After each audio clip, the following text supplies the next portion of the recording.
Today I have a dragon fruit, and this one is a red dragon fruit, and how I can tell is that all of these little hairs curl downwards. The white ones tend to be more straight like this. They'll look more like that. And I have a video showing the difference between the two, but this one is red because it's curly. So I'm going to use a ridged knife and maybe a smooth knife.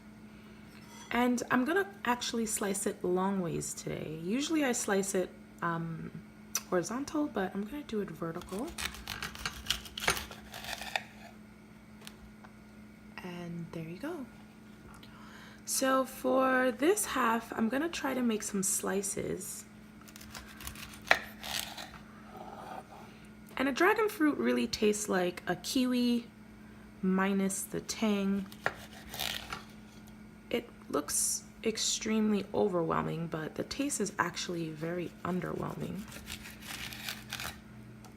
Okay, so that wasn't too bad. Oops. So I have some slices here.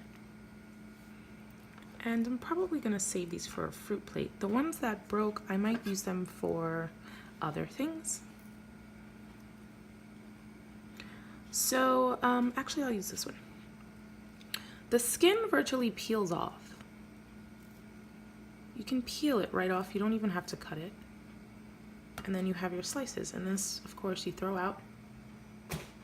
Now this, you can chop it up and dice it up, put it in a fruit plate, or you can put it in the freezer and also freeze a banana and then blend them together, and you can make a pitaya bowl.